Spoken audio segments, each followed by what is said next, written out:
and I thought the outliners for the So extended did you essay. do The abstract, not the outline. So you did a full writing. Yes. That's fine. That was the original one. Hi Tina. Go ahead. Is it recording now? Yeah, go look. Is it recording? It is recording now. It's been recording. No, it's recording now. Oh, now. Okay. Yeah, all right. We've already done this, but you haven't been a part of the thing, so it's an old shoot for the rest of us. Wrong though. Yeah, we will get you going right away. But before you go, I want to model it myself. So you guys will go first. Who else needs to go? You also. I don't need to go. If you guys want, you can just skip me. Oh, is that what we're gonna do? Okay, we'll do that. Yeah. I'm just gonna skip you guys. Chivalry isn't. No. I want to be able to see what you guys have done. I'm assuming that you did the outline completed and you have some sources that you're able to discuss with us so that we can consider, even though we're not going to read your outline, I want to go to each individual person. We're going to talk about it. I'll give you some time to talk with a team like mate first, just someone that partner or whatever, and then get your stuff in order before that. I want to review real fast for those who weren't here since the last time that I did this presentation. I had maybe 5 or 6 people, so very, very small amount of people, and I want to make sure, again, to reiterate what it is that we're trying to do before spring break so that we're all on the same page. I got a lot of kind of alarmed emails, everyone sounding how worried they were about not knowing what's going on. I think some of it might have been a confusion on my part. I might be using too many different words to describe the same thing: abstract, dissertation, extended essay, TOK writing, all these different words that really kind of mean the same types of things. What my goal is, that I want to start with this, if you have some notes that you're taking or whatever, just real quickly, just so that we're all on the same page, let me know that you are writing this down. The goal of this writing that we've been doing, I started it last week and you've had a week to do some research, is to give you a leg up for your extended essay. Initially, when I designed this course and the curriculum, I had this time up until spring break to work towards assessment, meaning that I had something in place that I was like, okay, I want to figure out what they know from the weeks that we've been building up, from history, from rhetorical fallacy and formal and informal logic and ethics, and then going all the way back to epistemology and the introduction to the theory of knowledge, as well as our persuasion tactics. I wanted to see what is it that you know and don't know in terms of can you reiterate or talk back or remember these things or use the words correctly. That's sort of been my goal in general for this assessment last 2 weeks.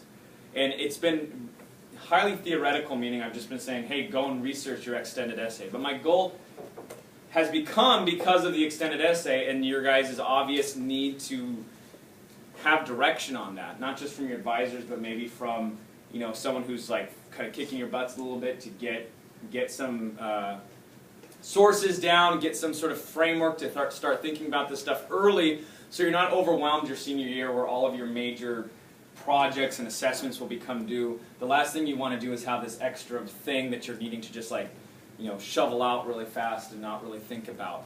So I've combined the writing, my TOK writing, with the extended essay, meaning you are preparing for your extended essay with my TOK writing. I call it a dissertation.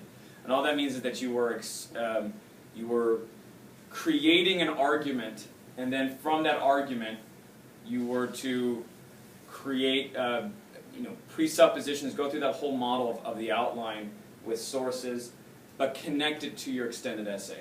TOK topics with the extended essay. Now, this doesn't necessarily need to be your extended essay proper that you are creating. It merely is a framework, once again, for you to think about your topic. So each one of you should have had an extended essay topic that you are now thinking about. TOK integration. How are you going to take some of the topics that we've learned and apply it to your section? Last week then, so that's the goal, is to say, make it easier for you guys with the extended essay. You have a deadline to meet with the rough draft. It's kind of a rough draft called the abstract. All that means is that you're going to have like a 3-page abstract of your extended essay. You have from the extended essay outline that's due on April 17th. This paper that I gave you guys is only 1/2 of that. So this essay is kind of like half your extended essay, in framework. So this is part 1 and 2 of 4 parts that you would do.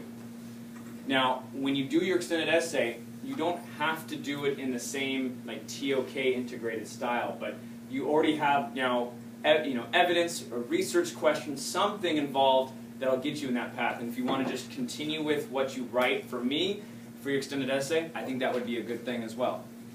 So let me review very fast what it is that I did last week, and then I'm going to give you guys a chance to talk with each other and then to the class about each one of your outlines so I can give you specific direction and you'll take notes on that as well. I mentioned last week that I was going to do this project with you, meaning I was modeling the same type of research methods that I'm teaching you, and it's sort of like me putting my money where my mouth is, meaning I'm telling you I'm doing it, I'm not just like giving you the assignment and saying good luck with it, and you feeling overwhelmed because every teacher is doing that necessarily, but not feeling the weight of it themselves. So I'm doing that too, so I can feel the weight of what you're working through and see how it is that I might adjust if, oh, this is too much work. I don't do that with most of my classes, but I want to do it with you guys, in part because I like to model the idea of a lifelong learner, which is kind of what the knower model is supposed to be. I need to show you that I'm willing, as a person, not just a teacher, but as a person and as a student and as all of those things, I have those same limitations as all of you, and I learn from you just as much as you may learn from me and from other teachers. So I'm going to be doing that as well. I'm going to be showing you my strategies, the things that I do to cut corners, streamline my research process, make it faster on myself, faster on you. You're going to get an inside track from someone who's done lots of research papers and can kind of say, here's how you do it, just so you go faster through it, so it doesn't feel so white lab codey, where it's just a guy who's telling you, like, you have to do this and you don't know the inside track. You got to get kind of acquainted with it. So what I talked about then, so that was me doing this with you. You start with your topic. You guys had your extended essay topics, correct? You all have one, and I listed them out. I don't have the post note, unfortunately, with you. But I sent an email that you should have all gotten that broke down the directions I think you should go. And again, it's just my advice. You can take it or leave it. I think there were some interesting sources that I was able to provide for you, or direction from a TOK perspective that you can incorporate into your extended essay topic. But you start with a topic. Now, a topic is not direction, meaning it's not telling you one way or the other. It's sort of like my argue it out, where it's just like gene modification is the topic. But you can go in all sorts of directions. You can go through all different filters: ethical, historical, logical. There's a lot of different areas that you can discuss that general topic. So what you need to do with that, and what I've modeled for us last week, was doing what's called a research question. If you didn't write down notes last week, you need to do so now. Research questions are different than topics. Your topic is a general thing. A research question is anticipating an argument, meaning it's anticipating your position. At this point, with a research question, you now have direction. And you can sometimes do a research question already after you've developed your thesis, or vice versa. It really depends on how you develop this whole track. If you were to think of this in a scientific approach, what would the research question be?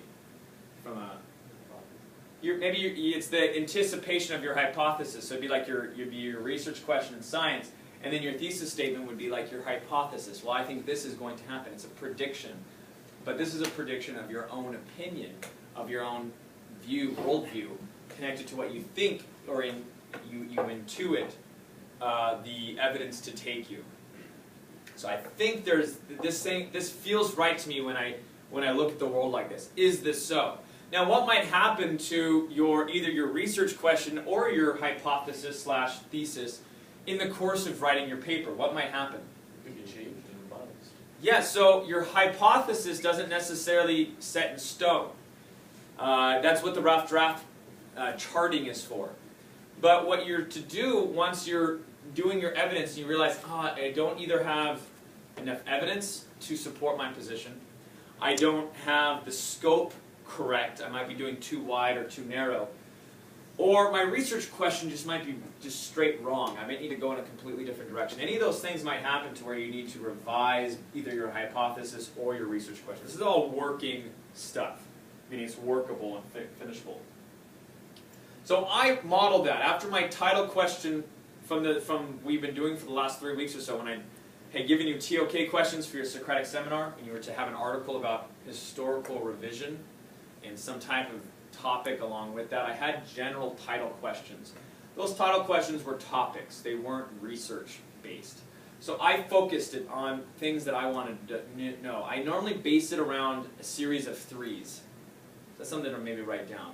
I usually try and pick either a coupling or a third, sort of a tripling of something, where I can do 3 things, and that nicely corresponds to maybe 3 parts of an essay or 3 parts to a sub-part, so 4 parts total, and I can each one of those be like separated into 3 more parts in order to construct my essay, whatever the essay is. And this is how you would do, like, 50-page dissertations. I had to do a master's dissertation that was around 80 pages.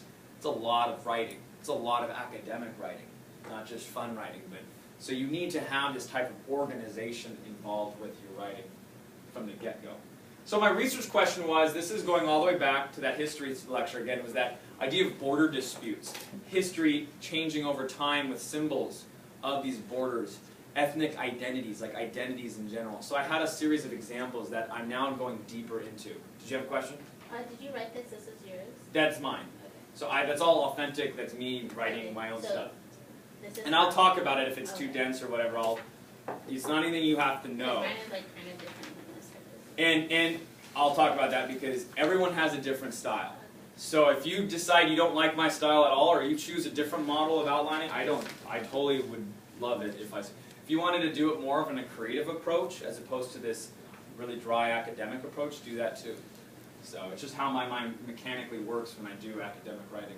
I say, to what extent does the subjective approach of history reveal changing perspectives over time regarding humanity, identity, and border disputes? Those are the triplet you see at the end there that allows me to have a lot of leeway. And then notice I have a to what extent, so I have a qualifier at the beginning of my research topic. Now I can have this nice scope, this boundary line to work with. And notice it says that this isn't an original question, but a research or dissertation question. It acts to clarify what will be my thesis statement. And I have the thesis statement on there, and I have it up here as well. So go ahead and look at my outline right now, and we'll look at that together, how this is going to function. So if you remember, my topics were Alcatraz, it was also the Crusades, and then I did the Palestinian-Israeli conflict, and my final one, so I have 4 examples. My final one had to do with borders as reinterpreted, not as regional, but rather as special, so species bordering, what it means to be human. I think at the very basis of our humanity is the sense that we are different from animals, at least we feel that way. We have solidarity with our own species. But what does that mean? 100,000 years ago, they looked very different. So this was like the thing that was interesting me in the course of our historiography section. So this is what I did for my thesis statement. History is the fabric of the past, woven together by the styles and capabilities of both contemporaneous and future historiographers. This is a working definition of history. It's kind of a creative one. I'm using an analogy, fabric woven together. It's lots of different threads. The concept of historical identity as it relates to border disputes often reveals a pragmatic theory of historical truth. That word pragmatic theory, what type of topic is that? Or what am I pulling in from? Connecting history now with pragmatic versus coherence is those theories of truth. I'm using TOK topics, aren't I? So that's where I'm kind of going with it. I'm using an idea that I find interesting. How we construct truth or definitions of truth. What we know to be truth versus falsehoods. And so there's different theories about how that is. And that's from chapter 2, I think. I'm not sure. But it was one of our reason sections. Or maybe epistemology section in chapter 1. I can't remember. Pragmatic theory. What was it? It was in the very beginning. It was like chapter 1, I think. The introduction to knowledge issues. So I talk about reveals a pragmatic theory of historical truth due to the ongoing nature of the conflict. So if we're talking about something that's happening right now, that is causing people to have all sorts of new ways that they're defining truth. If I want to justify my actions against a neighbor whom I'm in conflict with, my idea of what truth and falsehood is wrapped up in what works. If I need something to happen, meaning I want to extend my camp into this territory, which is usually what all warfare is about, is slowly expansions of borders, I need to justify it somehow. And I often do that not through coherence, but through pragmatism, meaning it's somehow, if it works, it fits, it works, it does it, I do it, and therefore it's ethical. Scientists often work with a pragmatic theory of truth when it comes to sometimes their ethics. If it works, then I must be able to do it, right? So the Jurassic Park paradigm. If I can do it, then it's good. So, and I can make money off of it, oh, even better. That's obviously ethical. But there are complications with that. So when you get closer to a conflict in history, you see this pragmatic sort of working out. But as you get farther away from it, this is all this is saying, is as the disputes are resolved or recede in time, something like, for instance, the extinction of Homo florensis or Neanderthalensis, we don't really care about that border dispute that happened hundreds of thousands of years ago when we basically genocided, well, we didn't actively do it in like a Hitler fashion, I don't think. That'd be interesting. Bunch of naked half gorillas, like, wow. Okay, I shouldn't do that on a recording. But that type of conflict that occurred a long, long time ago eventually eradicated these species that weren't fit for survival. They had their extinction event.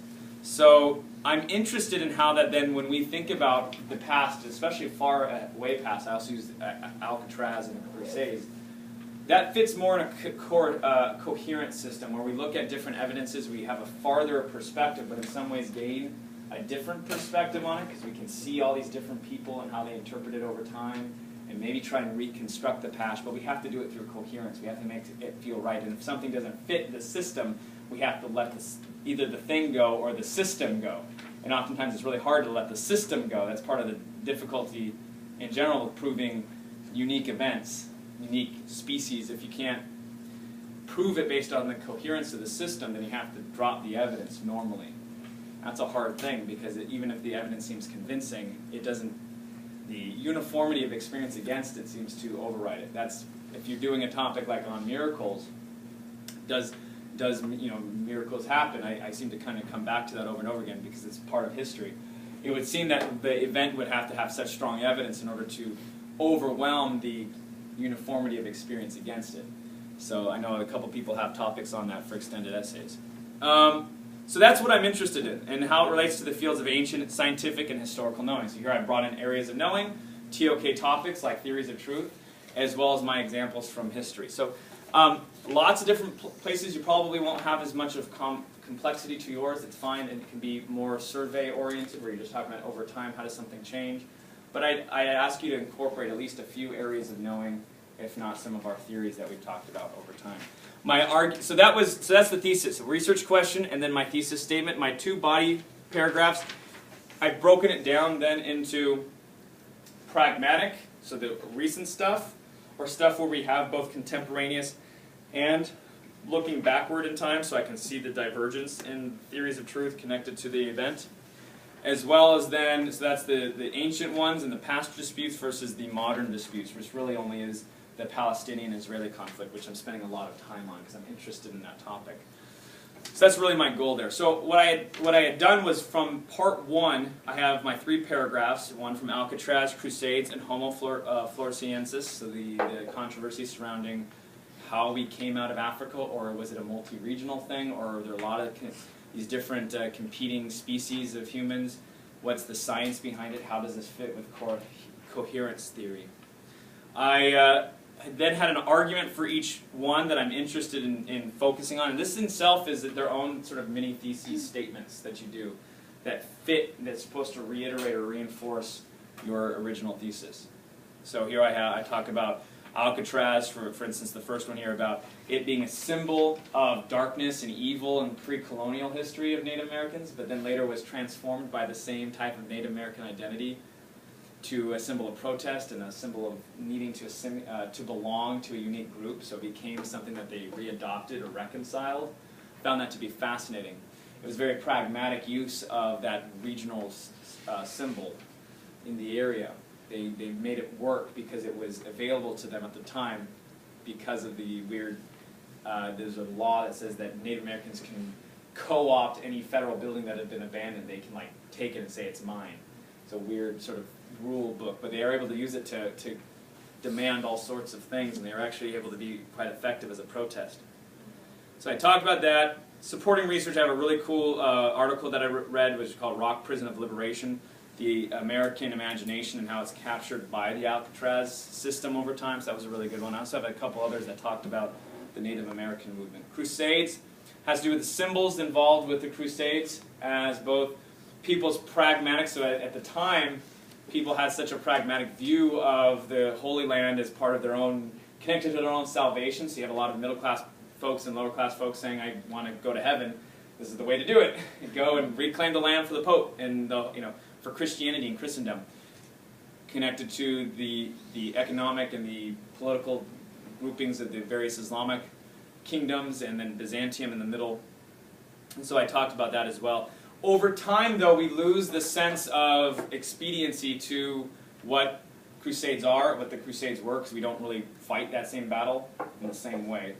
We have similar conflicts between Islamic fascism and American whatever, but it's not the same motivations at all. We look at it more through a coherence lens. Yes? Thank you. Yeah, so I'm going quickly, sorry. I'll go faster here. Like my interface dialogue in the 12th century crusading narratives, I love the narrative, so I'm doing a primary source thing as my example there. And then borders, speciation, like I just talked about. I have a good grouping of sources, only one here, about the controversy behind dedicating that animal to a specific species. The ongoing disputes in part 2, I'm just going to let you look at if you care to see it, but I broke it down into a paragraph about the ancient era, about the history of the 20th century, so the modern conflict, and then the future, so the idea of where we're going with this and how we look at it from a sustainable history perspective. That was that thing I mentioned at the end of week 8 where I said maybe we should consider the idea that we are not different cultures attacking each other, but a single culture who is expressing itself. And it's in some ways in this argument, but if we can think about sustaining our existence together as opposed to like coexisting, it's all that idealism, like we're all going to be peaceful, blah, blah. We know we can't do that, but if we were to think about it in this paradigm and teach it, it might be an interesting thing. So that was faster than I wanted it to be, but I wanted to give you guys, because I know we're going to get out of here now. So I know I like to talk a lot. You probably recognize that. Zooms, I don't know. But I wanted to model the fact that I'm doing this with you, and that I'm feeling the burden of it, and I will finish the whole extended essay along with you. So I'll do the whole thing, so that you're going to see what I did, benefit from it. Are you still going to use that one? Else, I love this topic. I think this is really cool. It's a lot more. It's broader than I've done in the past. I don't do this broad. I have like 4 different huge examples that could be their own essay. But that's sort of the point of TOK in general, is that you're trying to take the best from the disciplines and the different areas and try and put it through that meta filter, that metacognitive filter. What is the basis of all this? This is a weird pose.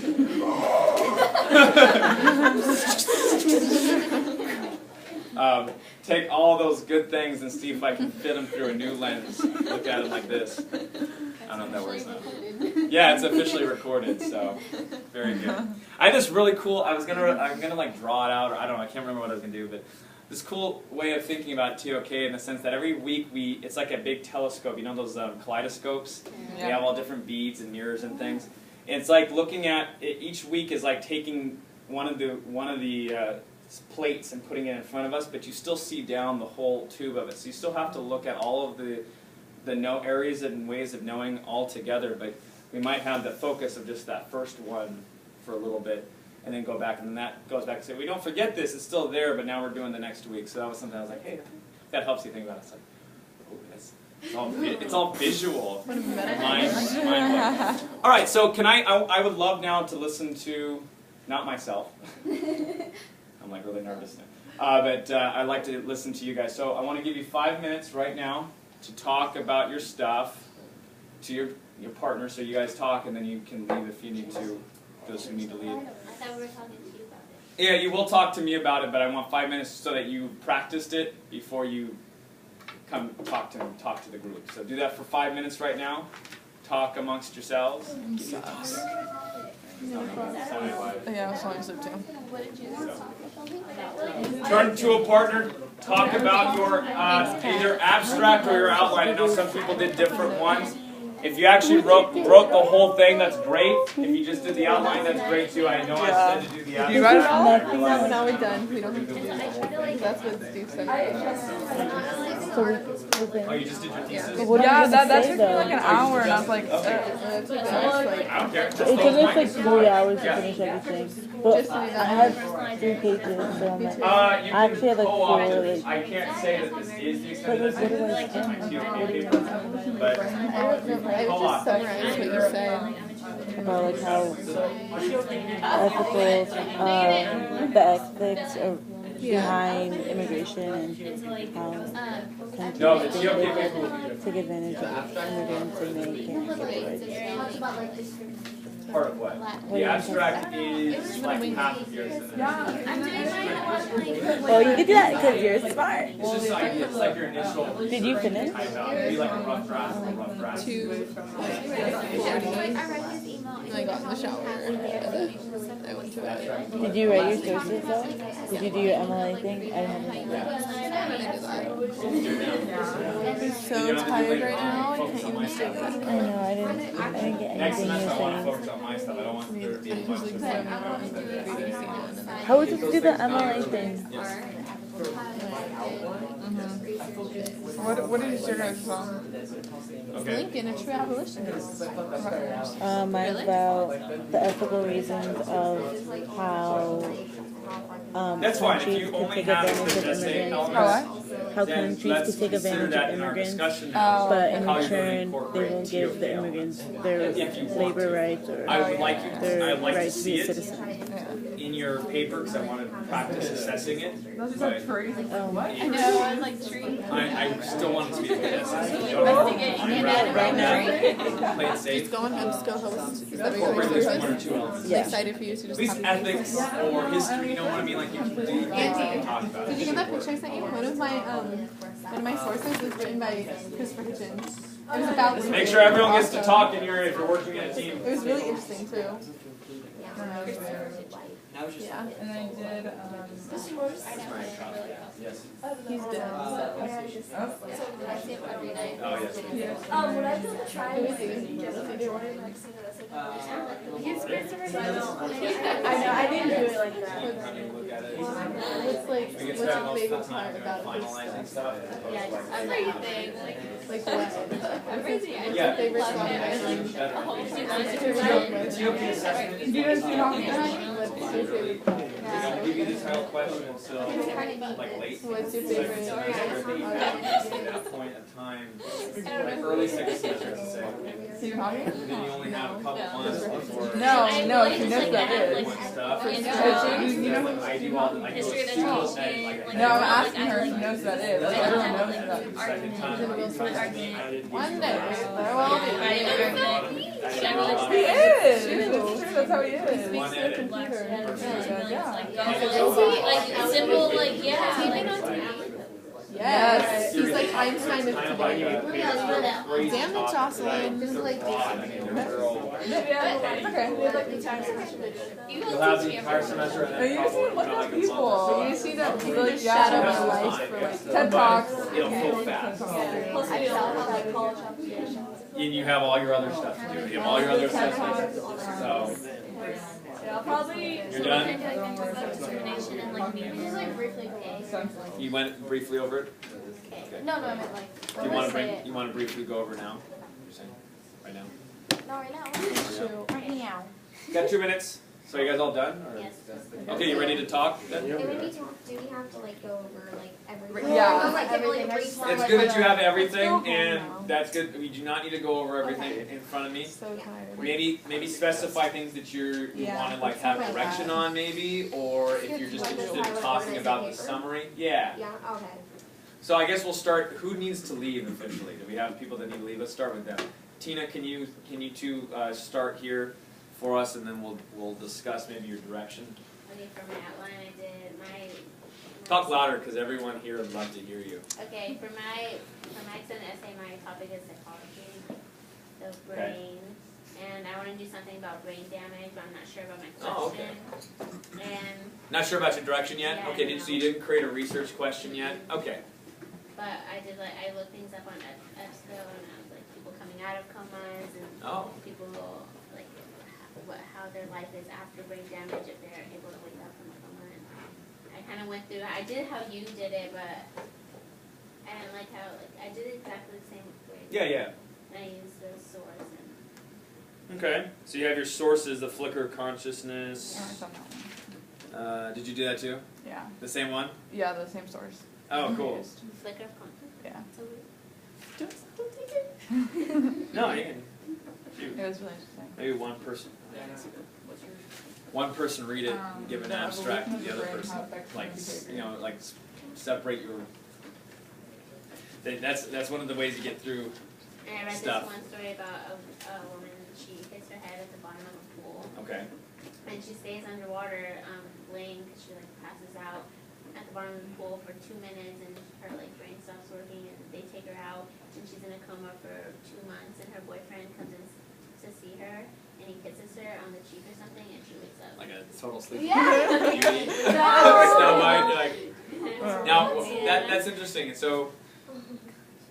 A TOK integration with that, you have a pencil out. If you just to let you know, I did do have TOK. notes or something if I ask you. You did integrate. What was your integration? Let me Sometimes my hear. iPad. I did it like a really long one. It was something like Oh, sorry. and then like how people All interact right, don't worry. after being in a coma, like with other like Thanks. social interactions. Oh, cool. And like how people treat them differently and like. Interesting. What area of knowing or TOK category do you think that falls under, or how would you focus that? I don't know, not history, but I don't know, something. It has to do with like the knower themselves, or how maybe their knower profile might change. That's an interesting idea. Like if depending on their outlet, maybe they were stronger in the emotional, and now they're going to be in the reasonable. We call it left brain, right brain, although that's kind of a myth that doesn't really exist. But people will come out of comas or out of major brain trauma with totally different skills. People who might have been more engineer-oriented all of a sudden want to like do flurrying of painting and sculpture after a head injury. Like savant syndrome? Is that what it's called, savant syndrome, when you It's like- change like that? It's like Or- where usually like head trauma, like Yeah. your brain like compensates in a completely different area. Yeah, and it goes into this totally Yeah. different interest area, and then If I there's get my people head, who I'll have get totally some. different personality changes after comas. I Those read, are I read one that was about this woman. She hits her head and she wakes up from a coma and she totally forgets that she has a kid. Oh, And see, then and then she- how now she's a hard mom. that is Yeah. to interact with something that's a stranger who, yeah, so how knowing is, that's the connection, and I mentioned this too, you're doing neurology, Yeah. right? So you're doing another, so you guys need to really collaborate, because you have similar extended essay topics. You need to find a list of resources that you can share in common, split them up, tell each other about the work so you can utilize those resources yourself. That's a good research tip. The other thing that you look at, because I mentioned it to her and I sent out the letter to everybody, Descartes' mind Yeah, I and look brain up. dichotomy Yeah. is really interesting. So you use Descartes, but also everyone who's interacted with this topic from that metaphysical versus the scientific lens. So that's where you're going. And that lovely article about the woman who got kissed or whatever, that's an interesting TOK integration right there, because here you're talking about science versus some other type of emotion or something. Maybe it was just superstitious. Now the hardened scientists or skeptics in the room, Mr. Kyle, or there you are, might suggest that all that was just too super, or like someone like Michael Shermer or some other type of atheist would say that's like a completely coincidental thing, because there's nothing in a kiss that could cause you, da-da-da. But is there investigative, can we have a different way of knowing that's not scientific, that's still meaningful? That also goes to theories of truth again, pragmatic coherence. Does a kiss fix comas? Coherently, no, we have a uniform experience against it, but pragmatically, for those people, that created a lot of meaning, and does that meaning, is it somehow invalid? Those are all interesting thoughts. I think you're going to be on the right track with stuff. Do you have arguments for each of the parts? Okay, good. Try to turn this in. Yeah, you will be turning it in. Do you have a copy of that? Or, because I'd rather you know what I mean, like scan it or type it or And something. I just wrote it out, but Okay. So, but I want you to have it. I don't want you just to turn it in because you might not get it back in time for because you're going to be writing the full 3-page by Sunday. So why don't you hold on to that and scan it and drop a copy in Dropbox. In fact, everyone who has handwritten ones, scan it, Dropbox it, so I can give you points for what we did today. Good. Do you need to leave now? Sorry to take it up. And then you? Yeah. Do you want me to talk about? You need to leave too? Yeah. Okay. Do you not have your outline? Okay. You need to leave right now? Yeah. Okay. Do you want me to email? Yeah, scan it or email it or whatever you need to do. Yeah. Or Okay. Dropbox is what I want to do. All right, next people here, go for it. Did you want to go? I need to leave. You need to leave as well? Yeah, because I need to go teach the dance. Oh, I'm sorry. Do you want it real quick, just a 2-minute? Yeah, I'm doing mine. Well, like my original extended essay question is, how has the Latin America influenced the U.S. socially and culturally? Okay. But I was trying to come up with like a problem of knowledge for like our research thing, and I was having like a hard time with it because I know I saw your email where you gave suggestions like using science, art, and literature and everything. Yeah. And so I was thinking, what if I do like, how has like science, art, and literature affected the ways of knowing of people in Latin America? Oh, But I interesting. don't know if I could really like, because I left my paper at home, so I don't like have it with me. Oh, I see. But I don't know if like that's really like a way to go with it. Like if it has enough content, Yeah. like that's already been researched. Yeah. I suggested in your part of it that you would go from a first-person perspective. Yeah, I didn't get that. I was like, would I go like talking from me or from someone else's? You'd be an first investigator, so you would. Do you know somebody who might have an experience in a Latin American? Like, what's your context for this? Is it just a general like source of interest, or do you have Yeah, a personal just- connection? Well, I'm Mexican, so like I don't know, but there's no like. In Mexican. But like no, it's just like a. You don't have like a general area of grandmother that interest. you could interview or like talk from her perspective. Do you also need to leave? She needs to go. What is she doing? Oh, you need to leave now. Okay. Yeah. Okay, so yeah, that knower thing is interesting what you just said. You can start walking and everything's bugging you. Okay. So, that you mentioned that ways of knowing, yeah, continue to think about a research question. Okay.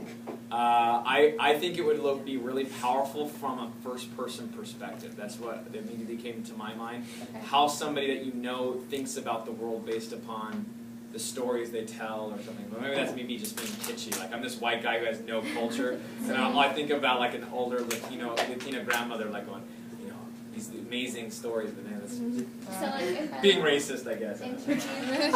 Need you, Kyle. You can talk from her perspective, or you can talk from your perspective, thinking about her. You can go in and out. You know what I mean? Okay, yeah. Make it more of a that type of narrative structure, and think about the narrative structures that underride Latin American mythology or storytelling, because there's a different system in the linear approach that we do in Western.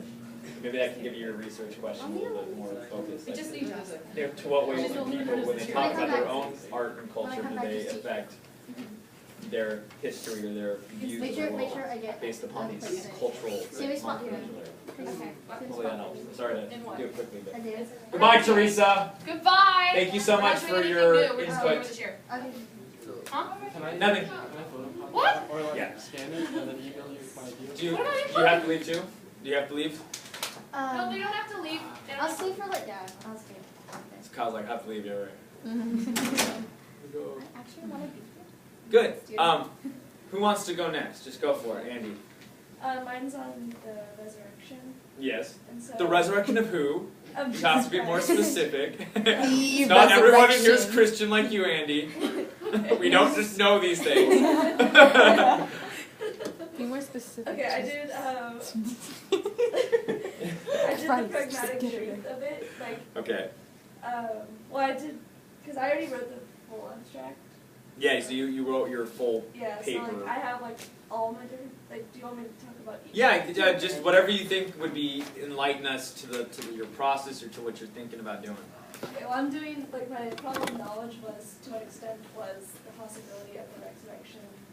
What was the possibility of it actually being true, and like, Okay. how it affects the beliefs and the origins and the actual resurrection, and like how it affects religious. So to beliefs. what extent is the possibility, like, to what extent is it possible that the resurrection in fact is a true event, or how would we, I would add, like, or change it a little bit so that's not to what extent does the possibility, but what types of knowing would we need to investigate, or is there only one predominant type of knowing involved with the resurrection? Meaning, is there a way in which we could know that the resurrection is true, given what perspective? So, I mean, like a lot of historical events, science has a limit because it's not directly observable. So you're going to have an issue with that, I think. So to what extent is there a possibility? I mean, you're working more in statistics or probability of something true based upon its event. But if the event is wholly unique, then it's what? One in how many billions of people have been on this planet? Yeah. If there's only one person that's ever been resurrected, that's a pretty low count according to that model. Yeah, it's kind of like I used pragmatic truth to explain it, and like, Okay. but there's no possible way of actually like know it. Well, through pragmatic truth, there's a bunch of different theories and ideas of what the resurrection was, but according to pragmatic truth, it doesn't matter because someone's individual views on the resurrection, it's their primary truth value, so Okay. it doesn't. It seems to work because it's true, because in that sense, the definition of truth is what makes meaning for somebody's life. Yes. Okay, so that's what the truth would be, is you'd have to use the word meaning or something along those lines to think about truth. Because it's not about, at that point, you're thinking about pragmatic truth, not as, I saw one event, I saw another event, even though I can't directly experiment to see if there's causality, it works to the point where it fits into a worldview that it makes sense to assume these things to be true based upon what I see. The book used an analogy of, you had a problem with your car, the mechanic says it was the radiator that was leaking, he fixes the radiator and the car no longer has a problem. At that point, have you done a scientific experiment? No, you haven't set up any controls. You're assuming that one part was the problem, and once you replace that part, it fixes the problem. But there might have been something else that had happened along the way that is not actually the truth of the matter. But does that matter at that point, because your car is fixed. And so that's what pragmatic truth is meant to do, as opposed to coherence or correspondence theory. So at that point, you're talking about resurrection equaling meaning for somebody's life, not necessarily resurrection per the event that actually happened. Yeah, it's like, as like Christianity or Catholicism, like the resurrection gives their Adherence. Yeah. Yeah, meaning. Yeah. So it's true to them in a subjective way. Is that what you're saying? Okay. So go ahead. Do you have any other breakdowns of how you're breaking it down? Is it only from a Christian perspective that you're looking at it? No, I'm looking at it from atheist. Okay. And, so you're looking at the debate in general, yeah, and the just like perspectives on it. the different belief systems. What were the sources that you were using? I used debates between. I used a debate between his name's Ray, I don't remember, Gray something, and then Anthony Flew. Okay. And they had a debate about the possibility of they had a debate between like they were both saying their points of what the resurrection was, and they kept arguing, but they both had different interpretations of it, so they couldn't really get it. Interesting. So they had both two different theories about what the actual resurrection was. Yeah. That's interesting. Yeah. Yeah, and you're going to get that with various even Christian perspectives on the resurrection. There's some groups. John Shelby Spong, for instance, represents a liberal Protestantism that would say that the historic event of the resurrection probably didn't happen. It's the spirit of resurrection, or the symbol of new life. And so for a lot of dogmatic or historical, creedal / fundamentalist Christians, the historicity of the resurrection is much more important than the symbol that it relates to. Do you know what I mean? Yes. So if Christ, it goes back to Paul references, in, I believe it's in Galatians, I don't remember, that if Christ, no, it's Romans, if Christ was not raised from the dead, then we are men most to be pitied.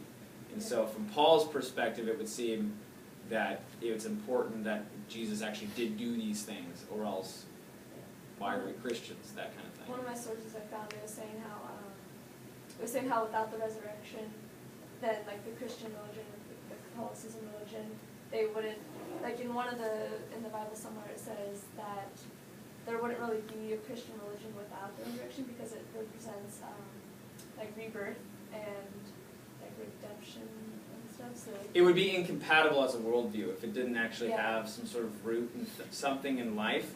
That's where coherence theory would be important. It's something that actually, correspondence theory, something that actually corresponds to the thing out there. If it doesn't actually correspond to the thing out there, we might, the adherents of the religion might as well be a cult, or something that we have this name for, someone who's like completely disassociated with reality. And there are, from the atheist perspective, that is, those groups would be like, you are cultic in nature, you're removed from reality, that atheists believe they have an authentic correspondence theory that's more reliable because of the supremacy of science than these religious knowing. So, interesting. Now, you have a Muslim perspective, an atheist perspective, and a Christian perspective. Is those the three? and Jesuits.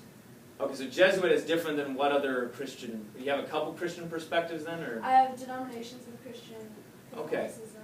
Because the denominations. So some type of general Protestantism, or maybe a couple of Protestant groups. Yeah. So you have like Episcopalian, Methodist, Baptist, Lutheran. Yeah, I still have to find sources for a couple. But I want to do like more. I want to incorporate more religions, but right now all I have is Catholicism, Jesuit. Yeah. I want to tell you right now, you're going to want to do with Protestants, like with the Protestant as opposed to Catholic. That's what I mean by that division. You want to make sure that you are the Protestants have a pretty close system of what the resurrection is. You have a liberal Protestant groups that think it's just a symbol, and then you have fundamentalist groups that think it's definitely a historical event. But an interesting thing from a theological perspective you might want to look at is the different theories of what the resurrection actually means, the crucifixion and resurrection, what they mean to Christians. Could I incorporate like a theology perspective into it? You'd want to, because that's the only thing that's going to be really different from these different Protestant groups. So, for instance, there's a couple models like the substitutionary atonement model is one model, meaning it's God that you want to write that down. Yeah, I know it's all as important to all of the rest of your extended essays, but I don't know. Wait, what is it called? We're all learning here. How about that? Huh? What is it called? Substitutionary atonement model. Substitutionary. So it's like the whole scapegoat deal, right? But the main antagonist in the substitutionary atonement model, we're getting up on Good Friday, so this is all very pertinent to all of you right now. The substitutionary atonement model, the main antagonist is not Satan. It's not even sin. Well, it is, but it's that way because of God, who is the antagonist. Meaning, antagonist like the opposing force, because it's God's standard of perfection that causes one to be sinful. So the substitutionary atonement model means that it was God who crucifies Christ for the sake of his people in love to them by taking out his wrath from people and putting it on his Son. So the substitutionary atonement model goes to the Western traditions of Augustine and onwards, and is also part of those fundamentalist Protestant groups as well as the groups in Roman Catholic tradition. Substitutionary atonement model is like the standard in the West. Now, the schism that happens even before Protestant and Catholic is another one. Do you guys know what that one is? It comes out before it. Great schism of there's a first one and a second one that happens during the Crusades too that like solidifies it. Now the Great Awakening, that comes way after that's up here. I don't know. It's East and West, so it's actually the divisions of the Roman Empire, and then the whole controversies. You guys don't know this. Controversies, the Filioque controversy. You guys don't know your. You guys don't know your creedal developments. The Nicene, you don't need post-Nicea or anything. Who doesn't know? Eastern Orthodox. Yeah, you have your Eastern Orthodox, you have your Orthodox Church versus your Roman Catholic Church. So you have the separations of these powers in Rome. But what that is, the difference there is another model called Christus Victor. So the Eastern Church actually doesn't use a substitutionary atonement model. They say that Christ is in a locked battle with Satan for people, and so it's like a analogy of Satan has bound the world, and Christ is going to rescue the world like a dragon, or a knight slaying a dragon. That's Christus Victor model. It's different than the God's wrath model. They're two different ways of looking at what the crucifixion and resurrection event is. That might be an approach. I don't know if it's worth, because you might be looking at it and saying, yeah, you have to go soon. That might be a way to do it. I don't know if that's important to your topic or whatever. Don't even worry about it if it's not. But it's good to know, because that's where we don't just stereotype what Christians believe about resurrection, but to actually try and understand it. I think so often the dialogue gets destroyed because there's so much vitriol from the atheist who thinks the whole system is ridiculous that they refuse to even understand it or debate it in any way that is authentic or real or whatever. I don't know. So those are my thoughts on that. I think you'll do a great job. I want to see your abstract. Kate, do you want to? Kat. Kate Lynn and then Kat. So, like, I wanted to do something in musical theater, and I thought, like, we had to, like... About Jesus Christ Superstar, then you guys can... It's so fun. No, but, I don't know, I wanted, like, to talk about how musical theater, like, affects people, like, in the way, like, musical theater, they use songs and all these dancers and stuff to express their message from the musical and stuff. And then I wanted to go into like all like what the training the actor has to go through and like the skills and techniques required to portray the message that the author of the musical is trying to portray. And like, well, for part 1 and part 2, I divided it from the actor and the audience. Yes, like, that's a good way to do it. Yeah, that's what I just said, like his skills and like the techniques that he has to go through, and like how the songs allow the actor to artfully express the situation of the musical theme. Perfect. That's really good. Do you have a research question that you've already done? You want to just read it real quick? So I can listen to it? I don't know. Go for it. That's what we're doing. To what extent did musical theater help develop ethics for actors and audience? I just Okay. ethics because... Ethics. You're trying to throw the TOK thing in. Yeah. You know what a better one is? Write this down real quick. Knowledge by acquaintance versus knowledge by description. Do you remember that topic? Yeah. It's better if you don't know it unless you can do it, or you don't know it unless you can describe it, right? Knowledge by description versus knowledge by acquaintance. How is it different, somebody who knows about dancing versus someone who is a dancer? That is a different sense of knowing about a topic. Knowledge by description? Oh. How is it different to know about dancing versus being a dancer? And that, when you said I thought you were going to go in that direction, to be honest, because you talked about the dichotomy between the performer and the audience. Because the audience might be aware of this thing but not know how it's done, which is part of the illusion of stage, right? Yeah. It's better when they don't know how it's done. It's like a magic show. Oh, wow, the magician never tells. It's that kind of thing, right? Same with the dancer. The dancer spends all this time doing the mechanisms of knowing the routine to make it seem effortless and spontaneous on stage. That's the point of timing and all that perfect comedic awareness, that muse. Yes? There's a book that Wilson gave us. It's called The Actor and the Target by Declan Donnellan. I don't know how to say it. Donnellan, actually. I don't know. Whoa. He like went through how like in a lot of situations, beginning actor always feels blocked. Like they don't know what their target is. They don't know where they're going. They don't even know like what the message is, and they like don't know how to portray the message of the specifically the musical, since I'm a musical theater. And he basically goes through how to get out of these situations. And one of them that was really interesting is like in order for an actor to develop the character from inside, he has to look on the outside, aka research. Yeah. Knowledge by description. Yeah. So you don't just try and get acquainted with how to be the actor, but actually to get out of the actor for a second to see it from an audience perspective. What would I look for? But You know what I mean? also, like, what I was trying to get, like, Go ahead. specifically the actor is, what was it? Yeah, the actor is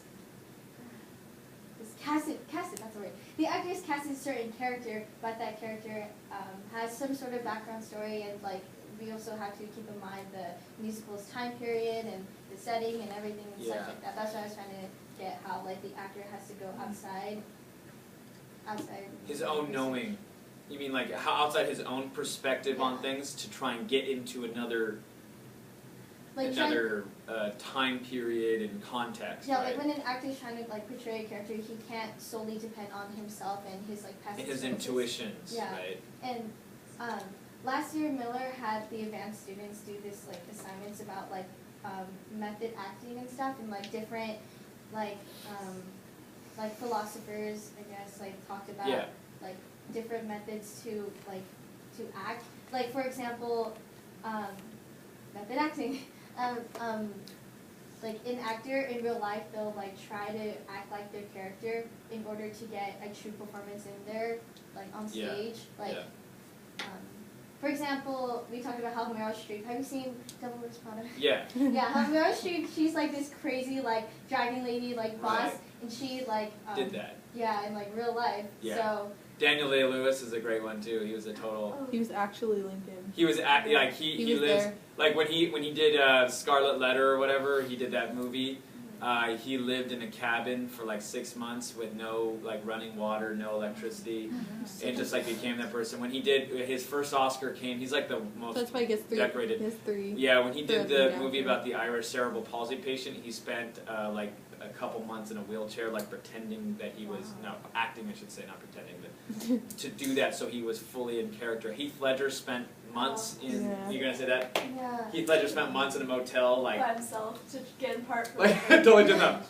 You wanna know? for the Count joke. these scars. Like to get in that like. I heard that he was And then like, he died. Yeah. And then Then he Joker might have been a little too. too crazy. Yeah.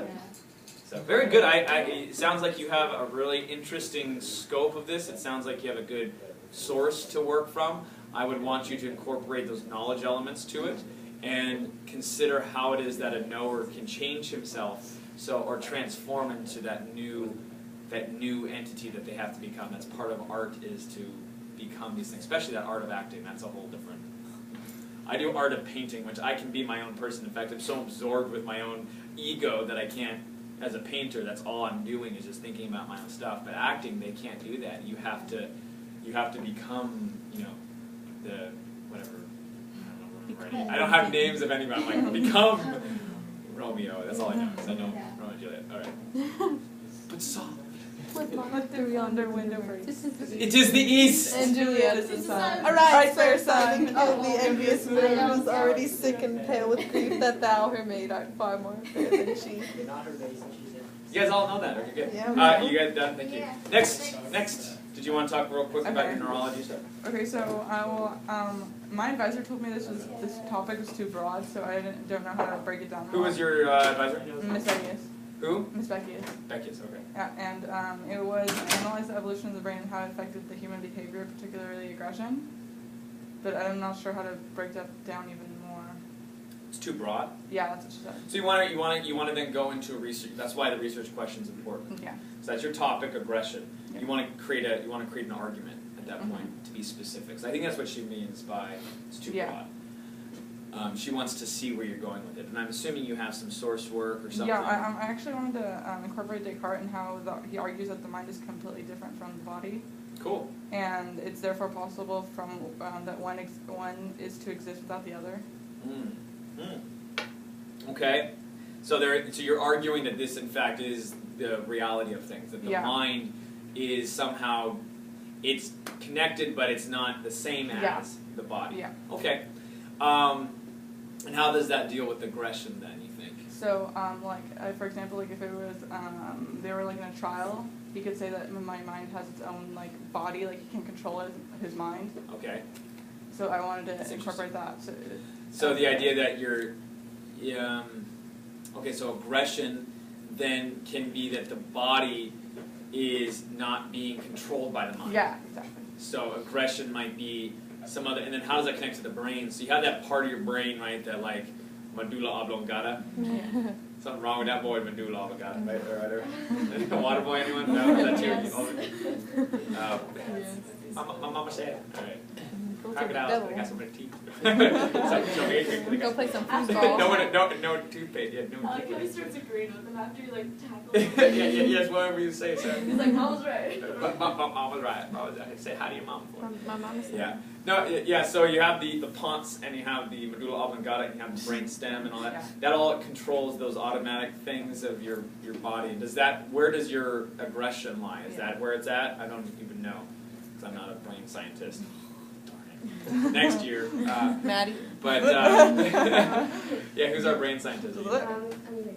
I'm gonna be a doctor. Great, so where's the Brain aggression line surgeon. to the medulla oblongata? That's all I know because I know Come on, from our Maddie, boy. you should be on this already. Sandler is my neurologist, so.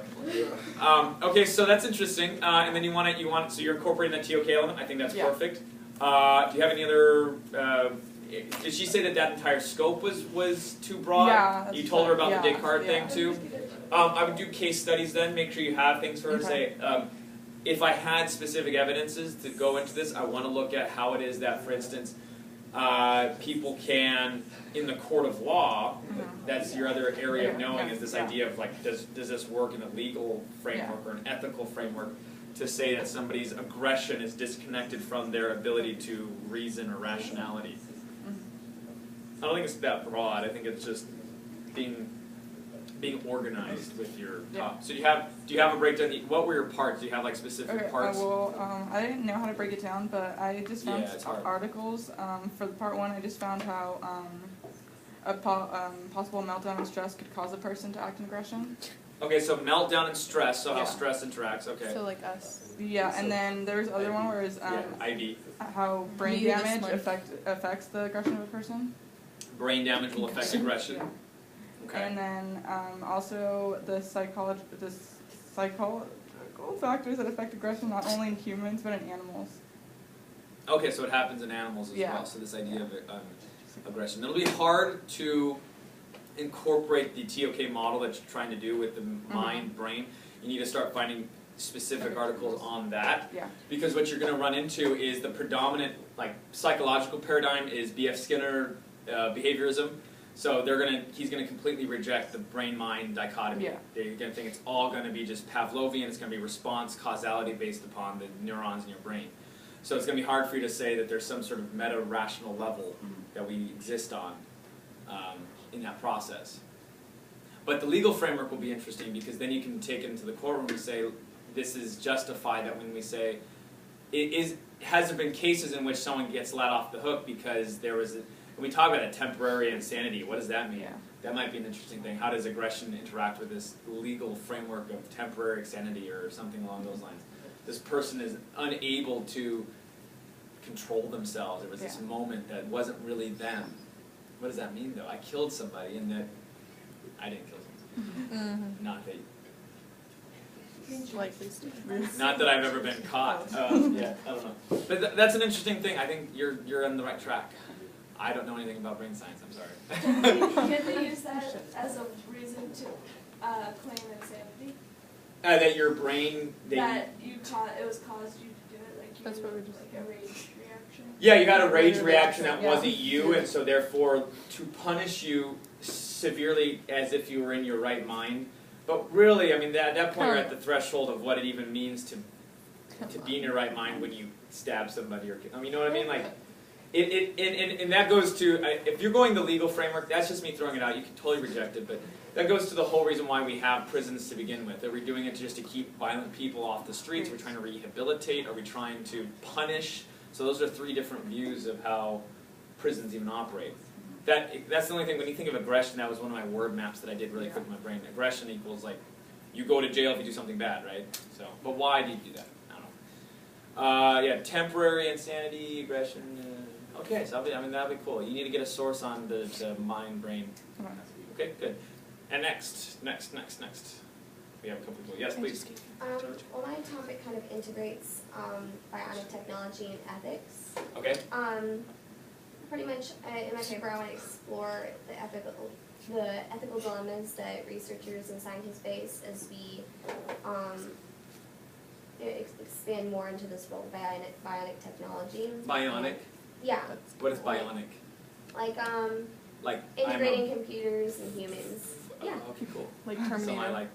Okay, like Terminator, exactly. Okay. Cool. Because there's like a lot of ethical questions that arise, especially when you're thinking about where we could go with this in the future. Yeah. Like the Olympics. How does the Olympics work when I can jump like 1,000 feet? The torps. Yeah. And it's like one of the arguments is, you know, if we should focus mainly on the disabled, or if we should try to improve, like, our current abilities. Like, what if we try to create super soldiers that can, you know, withstand extreme conditions? Yeah, so like, there's nothing going to be wrong with that. Super deadly people. Yeah, it's like, yeah, there's a lot of ethical, like. Yeah. There is. Yeah. I think the biggest one is, do we do it to bring, what is the status quo? What is the definition of humanity? At that point you're talking about identity once again. What does it mean to be the average Joe? Do somebody who doesn't have a leg, are they sub-average or sub-human? And at that point, like what makes us human, really. Yeah, what makes us human. I don't know if I did this to you guys or another, a joke by Mitch Hedberg. You guys know who Mitch Hedberg is? None of you?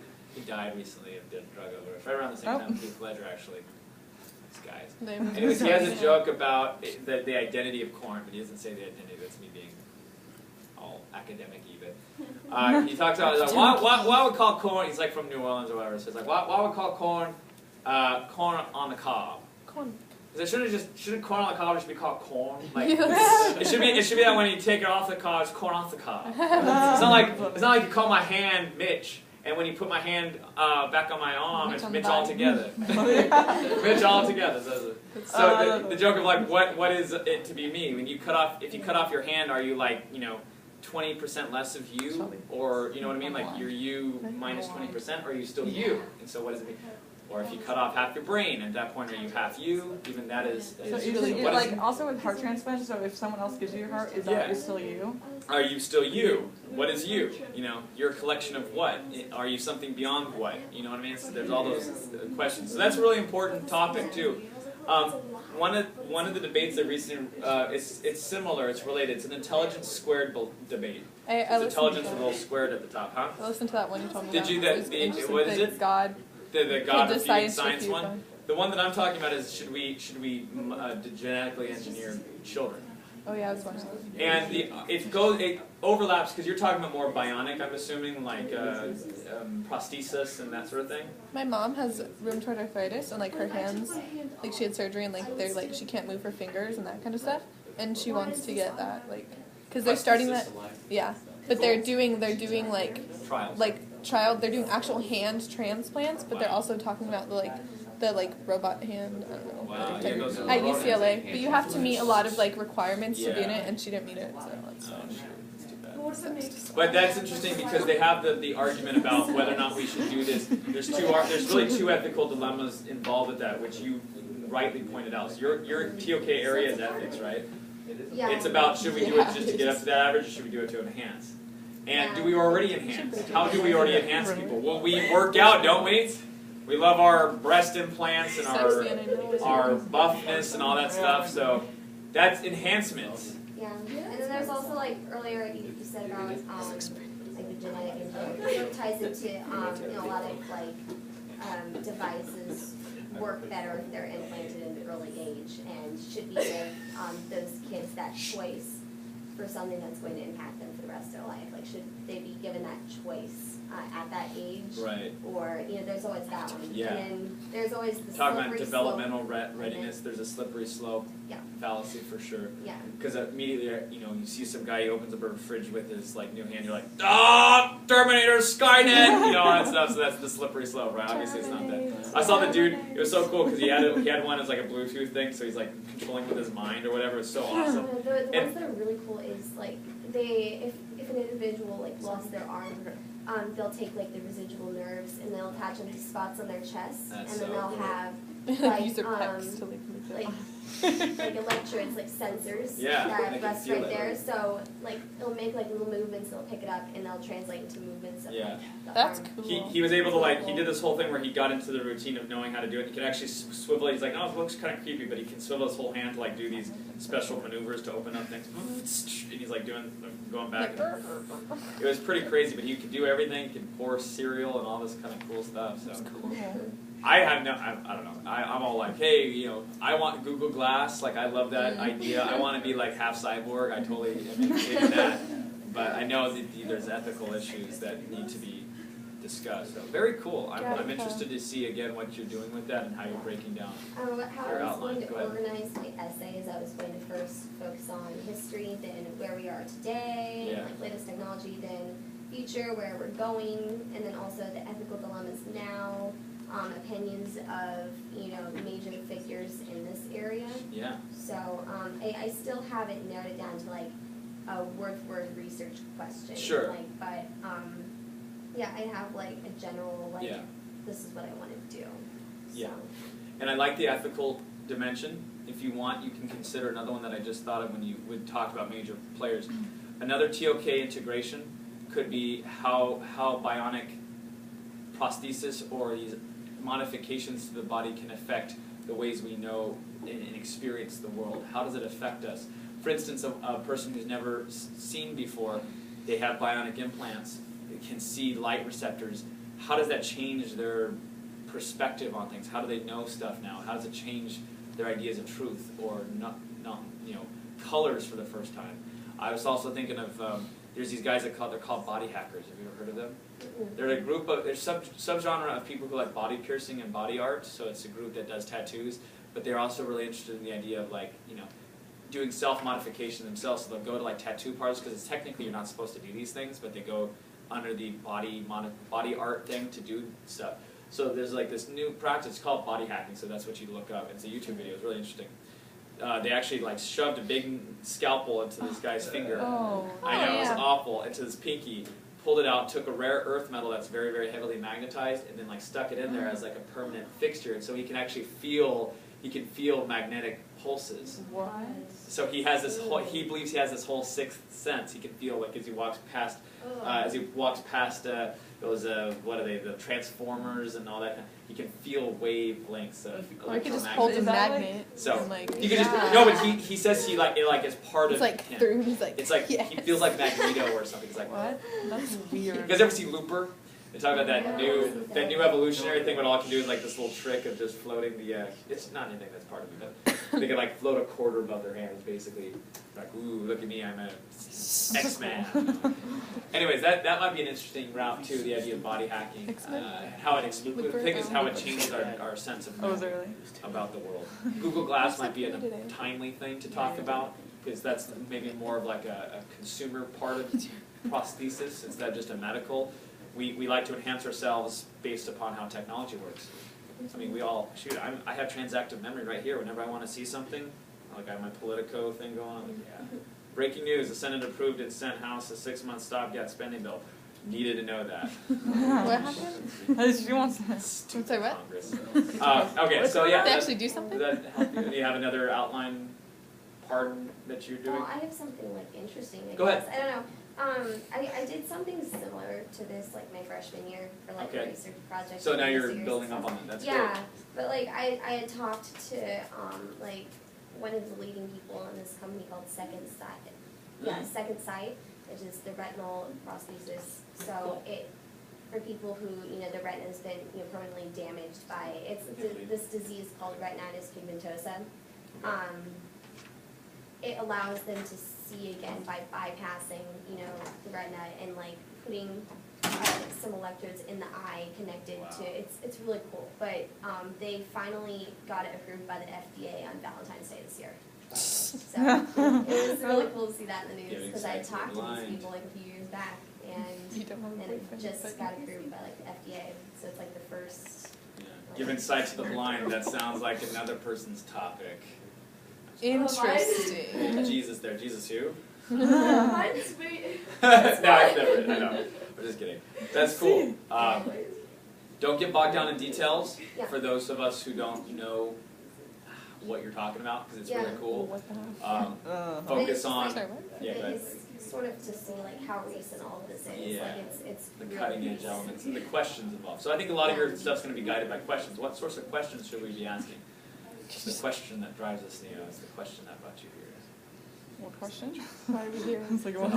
Anyone else? Do you have your outline right here? Yes, I do. Yes. And then do you have your outline too? No, you don't have one? Okay. Are you going to have one at some point or something? I need the paper. Oh, you need the paper. Okay, so yeah, come see me after class. Well, how many more people need to go? You have Sean here, and then yes, this, yes, it's 3. How much time do we have? 10 minutes. 15. How? 11. 11 minutes?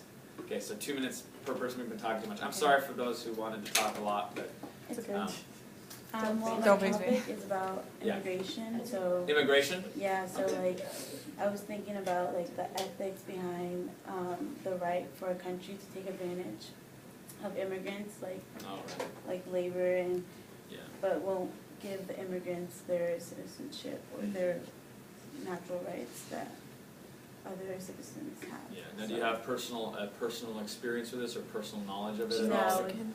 Okay. Because I'm racist. That's the whole That's thing, what he was so. implying. That was what I'm implying. So I see dark skin, I'm like, Chelsea Galvin. good lord. I am racist. I'm so sorry. I think being white just is naturally a racist. Yeah, you're like. Do you feel that way at all? Like when you talk to white people, they like. Yeah, ask you every day at questions, Starbucks, like, white people. Really? I'm just like, yeah, what? White people. What? Yeah, I don't want to take up your time. Keep going. Well, that's basically it. Okay, so the ethics involved with what right does a nation have giving rights to people who are working in their, sort of like migrant workers or something along those lines, Yeah. people who come into these groups being brought in by our businesses who want to pay them cheaply, and then is there, okay, so do you have sources involved yet, or? No, I don't. That's something, that's where you want to look, because your ethical question is interesting. What right do they have? That would be contingent on the rights of the citizenry connected to what is the government's role for its citizenry. Is it, for instance, the right of the government to decide who is and who is not a citizen based upon how hard they work, Yeah. right? Particularly as it has to do with immigrants, because at that point you're looking at, well, you know, Joe the drug dealer, notice I didn't use Jose, not racist, I'm just talking Well, now you are because you said that. yeah, now it's white person racism, sorry. Typical white person. Joe the drug White dealer people, is much less, or education, Joe the plumber. is less of a likely to be a citizen than Joe the hard worker, right, or Joe the plumber, right? I work hard at my plumbing. I work hard on my plumbing, yeah, so, and does that mean that you have more plumbing is rights? very important. It is rights, our rights to. White people aren't going to This plumb goes their to a own larger stuff. issue, our rights in general, rights, human dignity. Is that something that is contingent on what I do, or is it implicit in who I am? So a migrant worker is still a person. He's not just these other demographical labels, these political labels, you know what I mean? Or even racial labels, Latino American or Latino. I mean, you're still human, it's just we put you in these segments because I want to appeal to you or whatever. So that's then you know. So interesting thoughts to have on that. That's where you want to go, where you're talking about rights, and you're talking about the role of government. John Wick. So that's what you want to find with your sources. And create a do you have a research question, or is that kind of the gist of it? What you have? Good. Next. Mine's on if Lincoln was a true abolitionist, but I'm changing it to like what extent was he a true abolitionist, because it's really obvious he wasn't, but like. No, I keep saying no, but I don't know. I was looking No, but into it that, is, actually. and I kind of like suspected that, but it's just kind of like how the public views him. No, like, I understand. Oh, he's like, he hated slavery. The but he historiography definitely of didn't. Civil War is fascinating. Yeah. So don't think that that's people idolize Abraham Lincoln in a time where he was much more contentious, and just like Kennedy, there's such a different look at a person after they've had such a terrible thing happen to them. We change the way we change it, but they could become a different type of person. So keep going. Well, I did it wrong too. I just did the abstract, but I just did like No, I'm just I know. Go ahead. But I did like one section on like logic, reason. Good.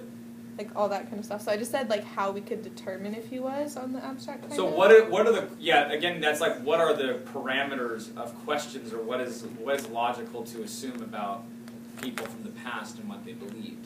I said like with inductive reasoning we could assume that because of the Emancipation Proclamation, which freed slaves, like we can assume that he was an abolitionist.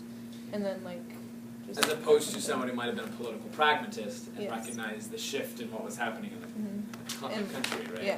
What the country needed to do, or took opportunity to do something different. Okay, so those are good. That's really cool. So I kind of just like talked about how each thing related to Lincoln. Very good. It's Lincoln. Sorry, I suck at timing. I guess probably realize this now. I suck at timing things. So just giving everyone only 5 minutes. Time's up. But Sean, please. Okay. And then you need to go as well. My original research question for my extended essay is: does scientific thought and reason produce the same brain stimulation when presented to a firm advocate of science as when religion is presented to a religiously devout person? And that's very specific. Yeah. That's good though. It's a research question that has a clear scope. So the TOK perspective that I'm going to take with it is that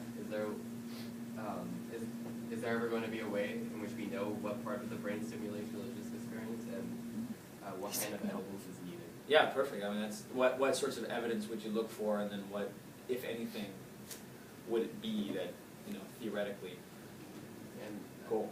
You outlined, I talked about different experiments that were performed, and is there conclusions at all? Like, is there some sort of conjecture that you're able to develop? Are there ways that we can? Yeah, there's a lot of. They were kind of different. Some of them concluded that if it's this part of the brain, and the other one was not really. So there's challenges. Yeah, there are a lot of challenges. Interesting. And if we know, another part of the question is if we know what part of the brain can produce religious experience, can it be reenacted? All right. So can we all try that right now? Empty your thoughts. Empty your mind. Empty your mind. Empty your mind. Empty. Okay, I need to have. Okay, ready?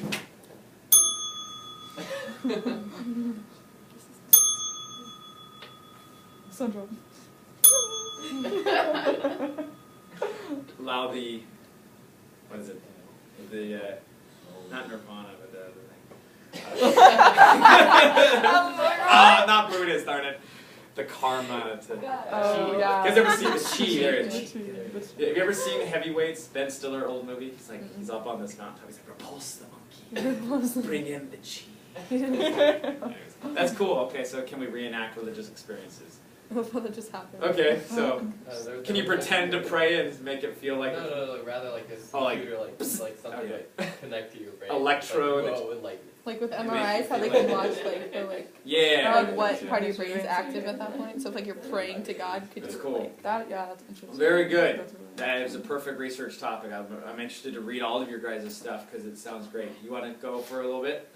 Mainly it's just the ethics on vaccination, specifically MMR, and it's going into ethical issues regarding mandations. Cool. And a religious aspect of how it goes into constitutional rights.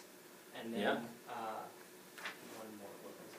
Well, also philosophical beliefs. Yeah. And then, the side effects, because I'm going to have to do different areas because there were studies showing that the MMR vaccine could be causing autism, but there was stuff that could have disproven that, but then recently it's been brought up again, so I have to go into different sections of the historical of this vaccine, and then a historical perspective, and then look at the recent activities, so I have to develop that.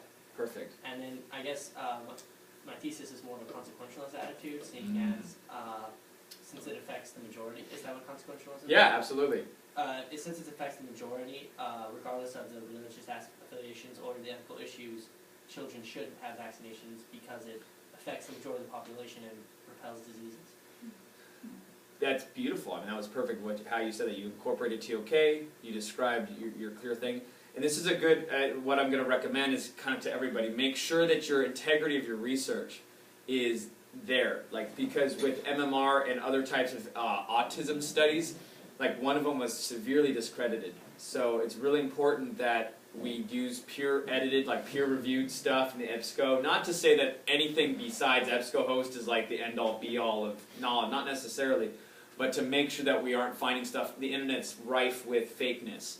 So just to be aware of that when you're in your process, because you can kind of fall into that trap a little bit. The sources I have are either .org or .gov, and we're journals. Fair, and that's great. I'm just saying in general, like I know for a couple of us we have topics that can be easily mythologized in the internet. Is a vampire hunter. That's one such one. And I was also thinking about something with yours, so remind me real quick after we adjourn. Yes. Mine are kind of like opinion based because it's more on beliefs. Yeah, and that's okay. And that's okay. So I'm not saying that you can't have. Obviously, with yours, there's going to be much more philosophical. It's going to be based upon different personalities too involved. So that's not an issue.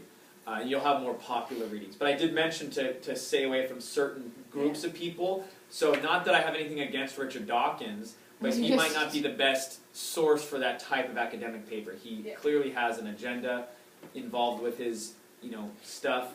I would do other types of more academic atheists who are still in the field doing real stuff philosophically. Dawkins is sort of a populist or popular author who is heading up a movement as opposed to somebody who is really trying to interact, I think, truthfully or interactive. Bias. Not as biased, or trying to understand it or work in a different way. There's a lot of, actually, this is really interesting, if you type in like atheist response to or critique of Dawkins, you'll find a lot of people who write atheists who'll say, I can't stand Dawkins because of how he appropriates this thing about him that doesn't necessarily represent all viewpoints on atheism. So, something to think about. Plus, to be an atheist, they all will say that being atheist isn't a cohesive system to begin with. It's just a lack of belief in something else. So atheists can be nihilists, they can be consequentialists, they can be Kantian ontologists. I mean, there's a lot of different people that are atheists. So scientists and serial killers. I mean, it goes a whole range of people that are lacking in belief.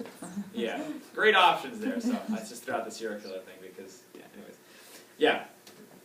Oh, is that it? It was perfect. Sorry, I don't know what I was doing. Where was I going? Anyways, on that note, yes. I have more. Go ahead. Can I say, do we have to take a perspective on it, like on a stance? Yeah, take a position. So, like, you can't put in an analytical point of view, or you can do an analytical point of view. You can stand back if you want, or you can take a position on your thing. It depends on your topic. I don't want to force you into anything. Extended essay is supposed to be your thing. So go for that.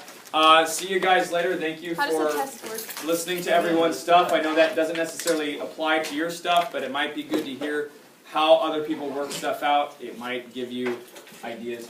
Bye. Bye. Chelsea, tell the team that you forgot her your thing real quick that I was thinking. Yes. You mentioned children and the ethics of giving children these things in their decision.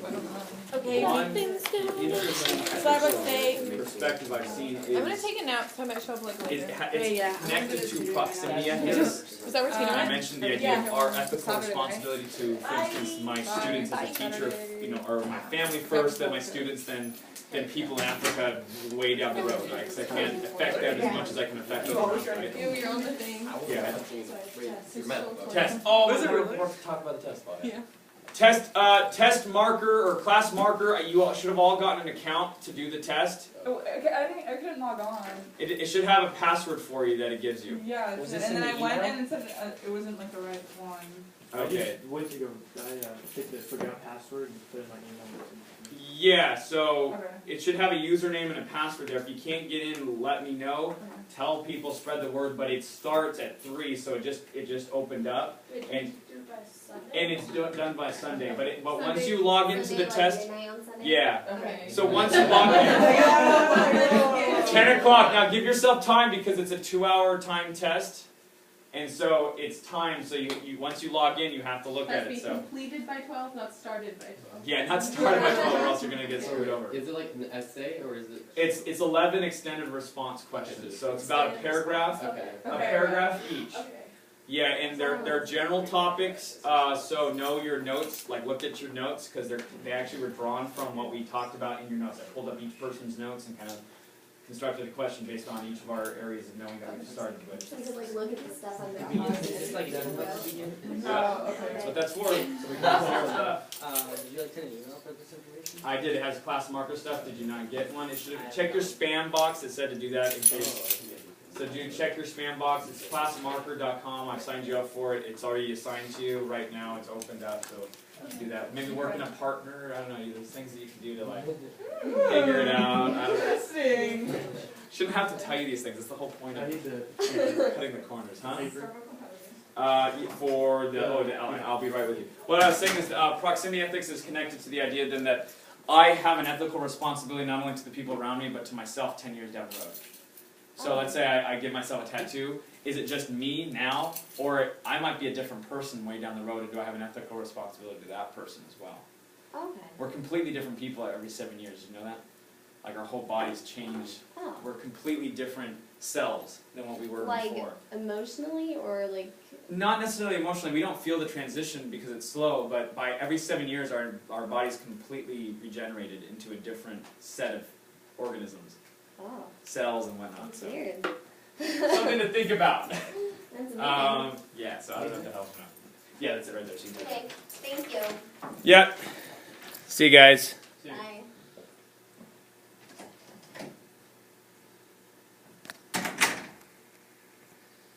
Dismiss.